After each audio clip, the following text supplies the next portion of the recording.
Yeah, dude.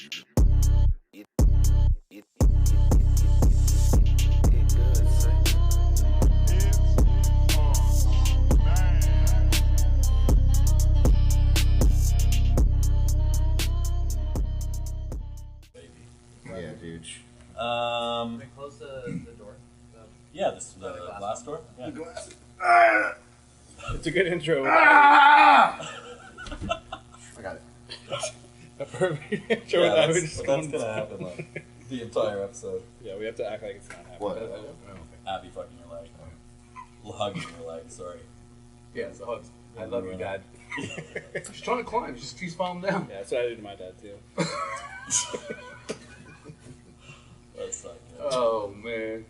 Well. Oh, God. Wait, you're from West Virginia, isn't that? It's also your My cousin or cousins, something. yeah. This has got to be the best introduction ever. I don't know how much of that we're keeping in. Oh, It's great. It's perfect. Alright. Episode 1. Probably just explain who we are. The Wrath Podcast. What we're doing. WRATHCAST, maybe. WRATHCAST. Right? Okay, that's a cool name, too. Sounds pretty good. Yeah. I think. I am Frank McGrath. Welcome. Off to a good start. Yeah, our first episode. All right, wrap it up. Let's go. Yeah. No, I think probably for episode 1 we just talked about who we are, why we are. Mm-hmm. Right? Okay. So we started the company, what, 2 years ago now? Oh, yeah. It's funny. Yeah, we said we already were talking about that. How it started was such a not planned idea kind of thing, really. It was like I was in the middle of contracts and stuff, and I was not happy with where I was and stuff. And I met you in the gym. You were just friends in the gym. Just hey, you know what I mean? Small talk, and we started talking about just life and all that kind of stuff, and had a lot of we just got along really good. It was a year into COVID, maybe, just Yeah. after lockdown. Yeah. And At Pure? Was this at Pure? Yeah, it was in Pure. Pure was still open during lockdown? No, Pure wasn't open during lockdown, so It that's snuck a in. rumor. Oh, sorry. but Cut it. I had a medical note. Yeah, exactly. Okay. Yeah, so yes, it was. Yeah, but we met in there, talked and stuff like that, and I even talked about contracts and companies, and I wasn't really happy with where I was at the time, and just kind of just said, hey, we could start a company, and I kind of was like, okay, cool. I mean, it was just like that. I swear to God, and I think it was by the time my contract was up, they asked me to renew. I said, no, thank you, I appreciate it, bye. And it's hard for a while because not making a lot of money, and but man, never thought I was going to even get to this point. It was crazy how it started. Like it just It seemed like a no-brainer, though. I mean, I'm. What are you now? You're 46. almost. You're almost 46. Next month. Coming up on 46. Yeah. 36. And I'm 31. So when I was growing up, I was just telling the boys, in my gym weight room in high school, the only poster on the wall, big old fucking Frank McGrath animal poster. Yeah, it's funny, hey. So it just seemed obvious. We became pretty close. Yeah. Pretty quickly. Pretty quickly, yeah. At Pure there. And then we started hanging I out. tell them all my problems. Not all of them. True. We haven't finished yet. We still got plenty more. Right. But no, it just seemed obvious. The industry, we'll probably touch on that in a little bit, but it just seems like it's changed so dramatically from, it started with obviously print media. Animal ads were almost always magazine ads, right? Yeah. The internet wasn't really a way to advertise and market back then. I think back then, me personally, what I liked, my first bodybuilding video I ever saw was Blood and Guts. Yeah. That was my introduction to bodybuilding. Yeah. So I only went from that. I And couldn't it never got better than that. No. Blood Yeah, and Guts that's was yeah, the but when you're, first one you're and a best kid, one. you don't know. Okay, I guess that's the standard. So Yeah. I'm not trying to say I'm Dorian Yates, but I'm saying when I was a kid, that's what I thought I had to do, and I tried to train like that. But I you did my whole were for career. a bunch of us, right? Yeah. So we came up on Dorian Yates too, but we came up on Frank McGrath. So when I realized that you were, I hesitate to say the word being taken advantage of, but you're Frank McGrath, and there were these companies leveraging you to build their companies, and it just seemed like, why don't you start your own company and actually reproduce? I always had these ideas of doing that kind of stuff, but it's just having the balls to make that first step and going into a dangerous spot. It's hard. Yeah. It's hard, especially when you got okay. This is a good contract. I don't have to do a lot. I'm getting paid. I can get by. Yeah. But then you get to the point where I got people, I was like, I don't want to get by no more. No, fuck no. I mean, you know, it was okay, but it's like, man, no, I want like big things, and it's like sometimes it's hard to convince yourself of like these things will really happen and stuff, right? Well, and it worked out because I mean, luckily I had some networking available. I knew a couple of people in the industry, and we kind of had an understanding of like how to get powder into tubs. Which is, believe it or not, That's actually easiest. more complicated than I thought it would be at the outset. We kind of didn't really know what we were signing up for at first. Yeah, man. Like I honestly told you I thought it was gonna be like, oh yeah, someone's gonna make for it. We'll just go, hey, fucking ship it off. Out Like, the door. I really thought that was it because I had no idea. Like, I mean, I worked for a supplement company for a long time, but I was always just an athlete and stuff like that. I never really You didn't get to Like see on like the the back back get in end and stuff, see like yeah. how this all How works. the You know what I sausages mean? are made, yeah. You know, but then when you see now you're on the other side, you're like, wow, this is like, It's unbelievable how much goes into it. yeah, Which, Yeah. like, I don't think customers on average understand. And we try, like, Well, and it's like that customer for any service. industry. Like we could For look sure. at somebody who owns a grocery store. Like, we don't know what the fuck they have to do. I can't So, even imagine. Well, I Yeah. think Yeah. that some companies, maybe it is that easy for some companies that suck. I think you can throw whatever you want into a tub That's and, right. and people buy it. But what we're doing, that's not our goal. That's We right. want to have a good product, a solid product, because we could just throw shit in a tub and people would buy it. because We want to I do will it. say, I remember one time I had a conversation with someone who was going to make something for us. It was protein, and Oh, right, yeah. he said, I can make it, but it's not the best. It won't be the ingredients. best It product. won't be the best we could give you later on. I said, no way. Yeah. He said, oh, but it's cheaper. And no, I'm sorry. My name is on it. Well, and I think can't that's do going to that. be Yeah. such a good secondary benefit of running this podcast is giving like our customership kind of like back end insight because from the outside it might look like, okay, well, why does Wrath Performance take so long to have a protein, right? Like we're a 4-product line right now. We've wanted a protein for a year, Yep. but we're not going to put out a subpar product, right? No.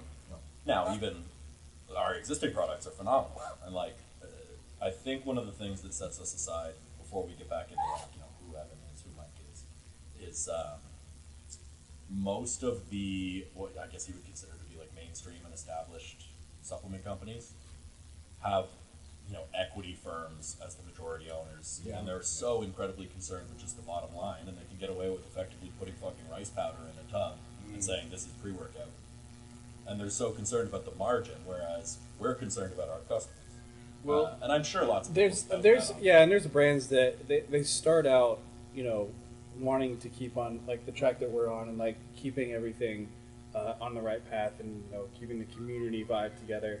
Then they get to that point and they're like, okay, like all right, I'm ready to take home $50 million, and then that's when they start That's going when in they there. think, yeah, we both. Yeah. The suits get Experience that. involved. Yeah. Yeah, for sure. And that's like a story that just keeps happening through time.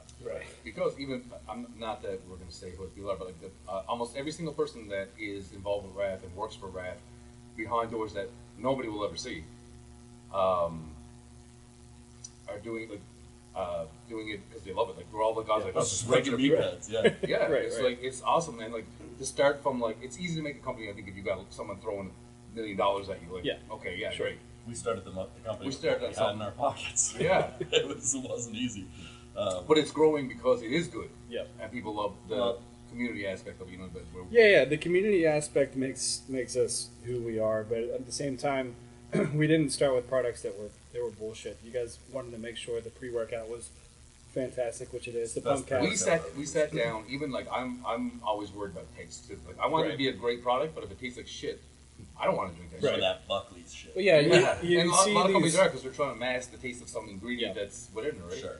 So Well, and some of those companies, I honestly give them credit because some of those companies are Canadian yeah, and they're stuck with the guidelines that Canada has for them. Yeah, so like, there's yeah. only so much you're allowed to put in a Canadian product, which means you can't mask certain flavors and you can't have certain ingredients. And honestly, I mean, some of them have done a good job of trying their best. Mhm.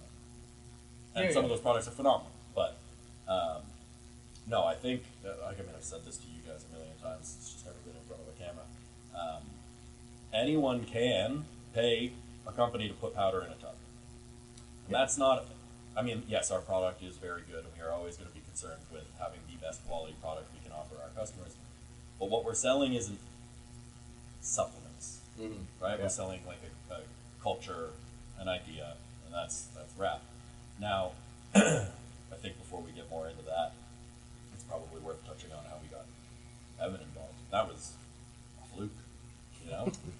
I think you just sent me a message that you want, hey, be involved or something, Yeah. right? Wasn't I it? mean, as Yeah, long as yeah. you don't understand, don't mind being completely transparent. Technically, you reached out to us for Rob. Yeah, because we were connected with Flag Rafael. Yeah. And, You're my boss. right. And you guys were interested to see if Rob would want to come Yeah. on board, and Yeah. so I set up a call with you guys and Rob and one of the other guys in Texas. And, Yeah. it ended up, Rob didn't necessarily want to go in that direction, and Yeah. I offered, any help that I could give you guys, and I wasn't expecting anything at all. Like I had the connections and the experience with the company Exactly. I worked for in Florida, and I was obviously friends with you, and I wanted to see you We trained, succeed. the first time we met, we trained legs together, I made you throw up. That's true, yeah. Yeah. Down in Florida at the rec concert. Yeah. That's It was our hard. introduction. It Pretty much. wasn't a workout. That wasn't the first time I met you. The Oh, no, first it time I met you was when I was an affiliate for Redcon. Oh. And I was down on a little trip, a little vacation trip. They hosted all the affiliates down there. And that's when you lived in Florida. Oh, and you were okay. sitting at the layer with Flex.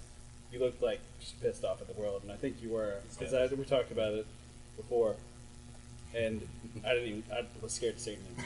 I was a little dweeb then. Like, I was like 180 pounds. Like, Yeah, First yeah. time I ever met you, I stood in line for like 2 hours to meet you at the, Really? at That's the so booth weird. at the Toronto Pro, and Yeah. as soon as I got to the front, lunchtime, you fucked Oh. off. I was like, oh, great, okay, cool. You know what? I honestly have to say, like, I felt bad when that stuff happened. I really do. Yeah, but I what are you give gonna a shit. do? I mean, you gotta you take just have lunch. to eat. Like, those are long days, man. Yeah, but it's like I get. I need to get to the point now to like really appreciate anyone that like wants to say hey or send you a message, any like that kind of stuff. Is like to me is like because you're older now and Yeah. when you're young, you're kind of like it's kind of cool. But like when you get older, you appreciate it so much more and like how people still support you even when there's times you're at your lowest in your life.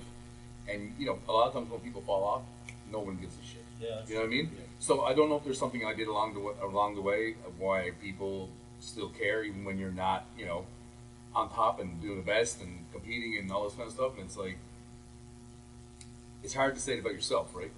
You just think like, why do these people still give a shit, right? Well, I think that's what separates you from a lot of the other people in the bodybuilding industry is like, yeah, you did compete and you were very competitive. You competed at the Olympia, but you were more than that. Like you were an icon in the industry, and like Sure.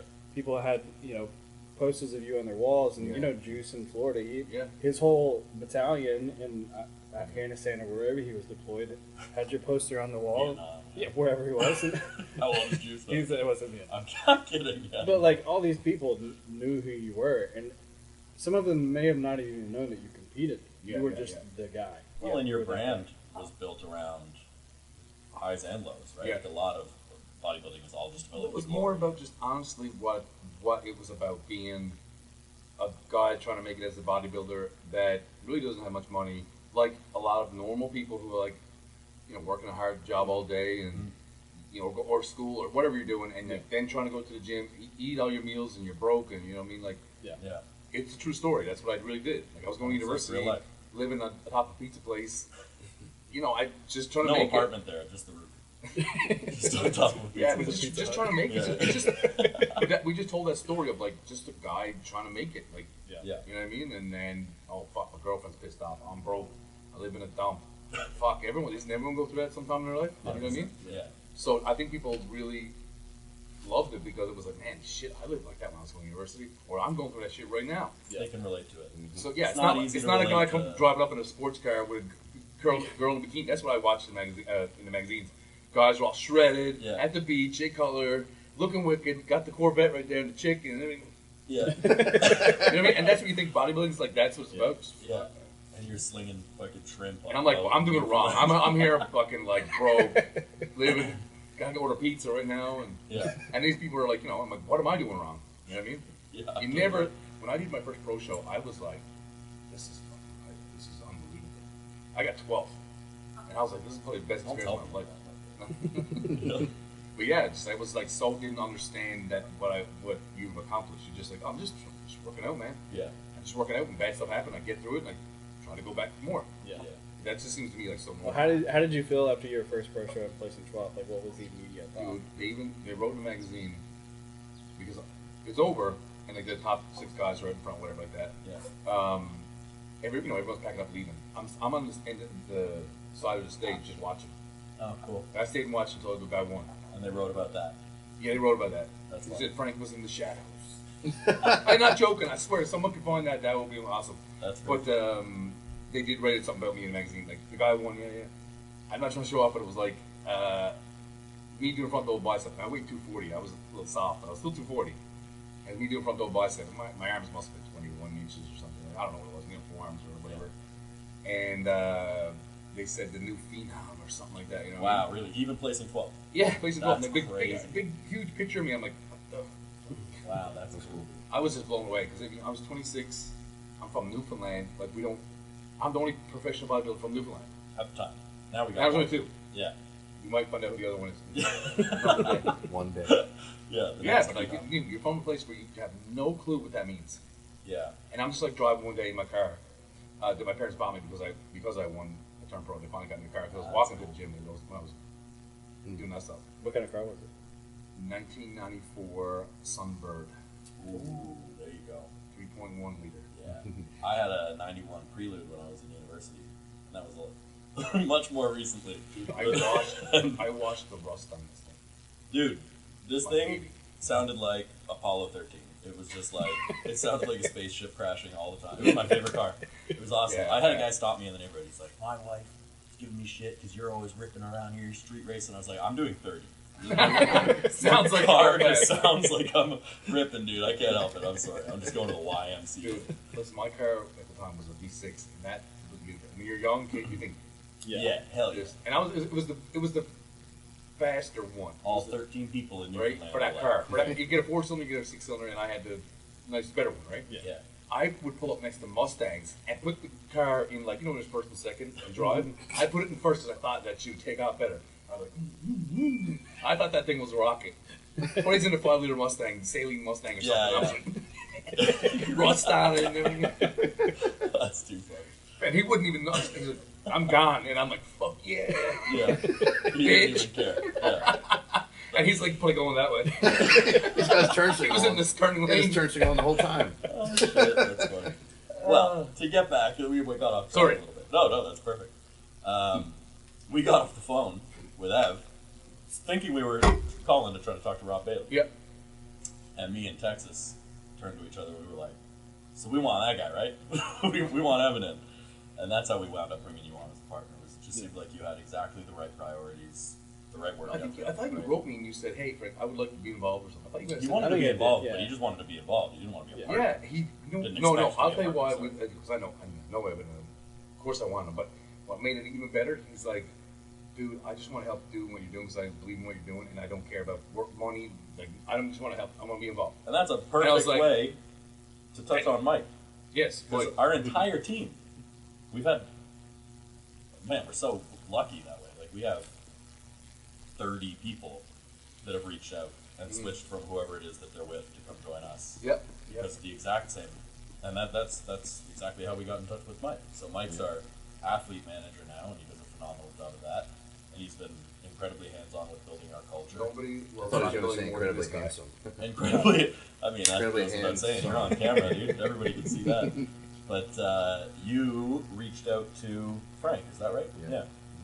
What Yeah, I the was- fuck is this? Yeah. It's stuff. Yeah, must. So I was with another brand that was changing their direction for the worst, I thought, and I think we all agree on that. But yeah, I wanted to be with a brand that I felt like related with my personality, related with the way I felt in the gym, and the way that I wanted things to look with the vibe and the content and just the black and white and all that stuff. That's like what I came up on, and that's what I loved. And Yeah. the company I was with was switching from that. I didn't like it. I told them I wanted to leave, and like within the same month, I was kind of complaining. And they were treating you good too. Yeah, they were treating me really good, and I was everything was great except I just didn't. The direction was just not me, and I felt like I wasn't being genuine if I was continuing to post You know what he said? and to. You whisper it. He told me what he was getting from them, and I said, I can't give you that. Yeah. He goes, I don't care. You can say It's that like, loud. okay, we got another one. I don't know if that's Got good another enough. one. Yeah. Yeah, so yeah, I just when I saw what you guys were doing, plus it was Frank McGrath. I mean, obviously, what you guys are saying. I was just telling him a story earlier. I have a picture of him still in my cupboard where my cups are. My wife sees it and my kids see it, and every day I look at that picture. But I put it up there when I moved.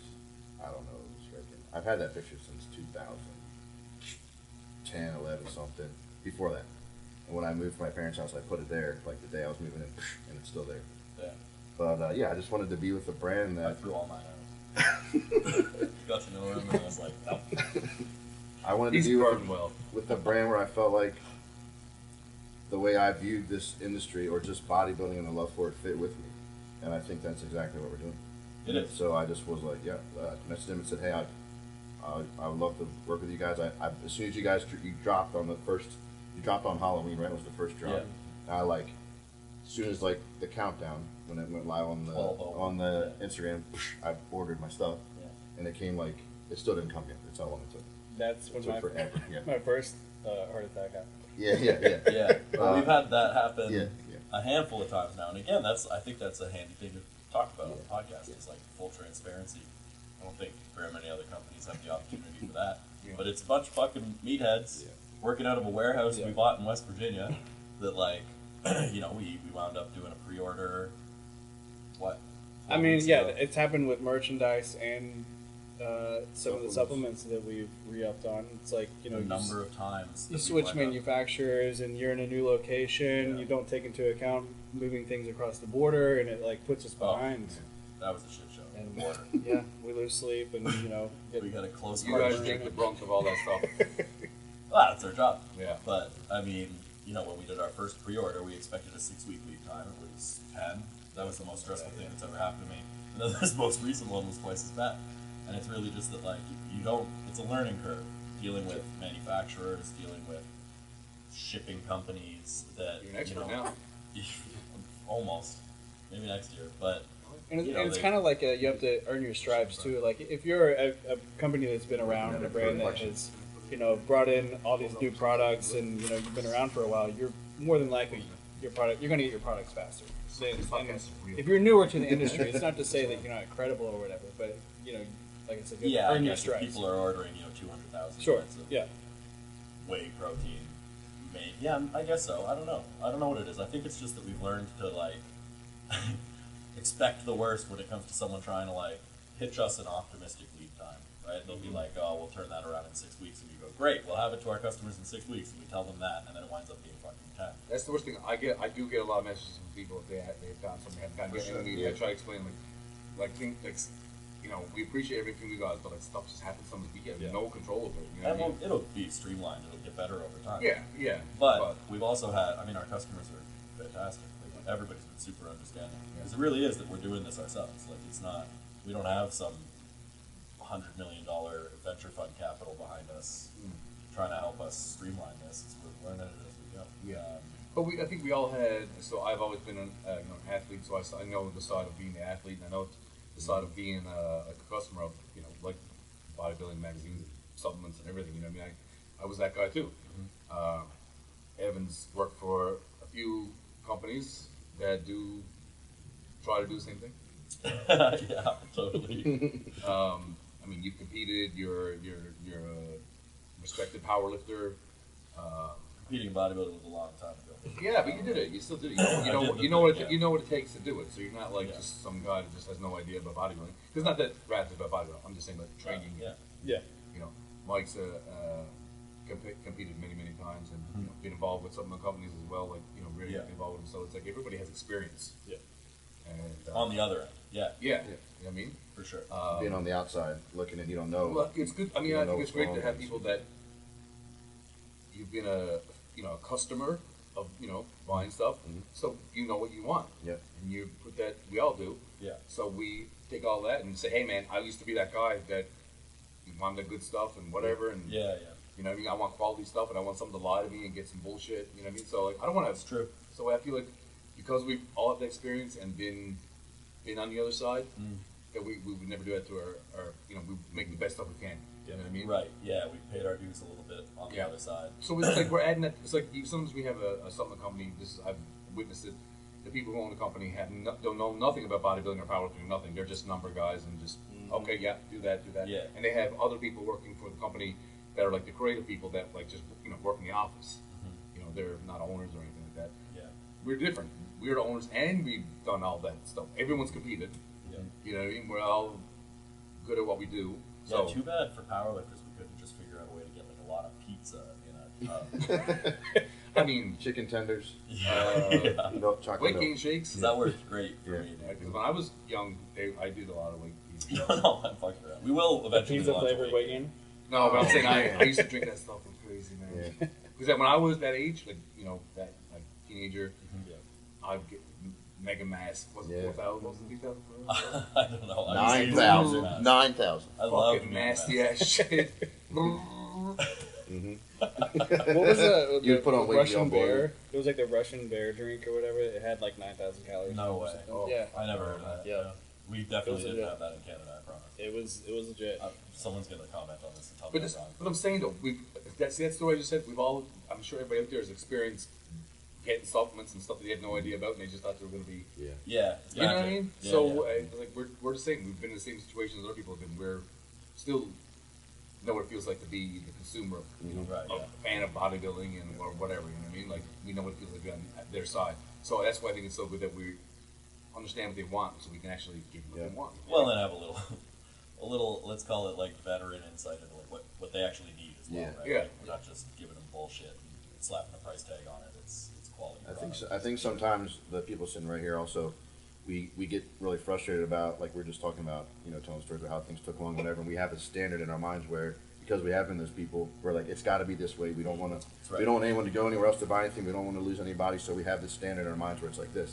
I think the people on the outside looking in that haven't experienced this part probably aren't as concerned about it as we are. Like they're not as upset as we're worried they're going to be. Right. But I think that's good. Like we don't want to lose that. Yeah, at and all. I don't think that's something that'll ever change. Yeah, either. exactly, Like yeah. if we ever have to wait 4 weeks to ship orders out, like you bet your ass I'm going to be fucking It's Yeah. gonna keep me staying up. awake Yeah. for 4 weeks. But it should be that way. Like we want to keep that standard in our minds where like this is we know it once we know how we wanted it to feel before, so we need to make it or work to make it that way. as Yeah, well. customer experience is vital for especially new companies. Like new companies trying to create the foundation and. But you know what though? I don't want them to feel the customer. I don't want to feel it. 'Cause I want this to be real because I'm not Yeah. bullshit. Yeah. I really want them to feel like they're a part. When they wear that rat shirt or hat and take supplements, I Yeah. want them to feel like, hey man, I'm a part of this. Yeah, exactly. It's not just like, oh, okay, cool. Hell yeah. You know what I mean? Like, That's I want what I them. was I gonna want say, them to be yeah. able to come to the events we have and be a part of it, and they want to hang out with all of us and train and eat and Yeah. do all the stuff we just regularly do anyway. You're a part of it. Totally. You're helping us build this brand. I was Yeah. gonna add that on the I website. identify as wrath. Like you want the Dude, person. everyone's that got identifies as some kind of wrath in them, you know. Yeah. 100%, and, Yeah. and we've said this a million times. It doesn't, except for Evan. Yeah, I think Later. it doesn't even matter. You don't need to be a professional bodybuilder or a competent powerlifter to be wrath. You just have to. Yeah, I don't want people Like- to think that they need to be some pro bodybuilder, 300 pounds to be with wrath. Doesn't hurt. But But you know what no, I mean? it's about I've seen some guy and they're 110 pounds and he's going. killing it. That's what I'm That's talking wrath. about. Yeah, And he don't care about what he's wearing, or he's like 100%. not talking to no one. Got his music on, whatever. I don't care what he's listening to, but like hopefully something. Baby shark. Baby. You know what I mean? Like he's there because he loves it, not because Yeah. it's Instagram and all that shit. He's just doing it because man, I love this fucking shit. That's what I think about. Okay. Yeah, more to come, guys, and stay tuned for more of the WRATHCAST. Doom shot, mother.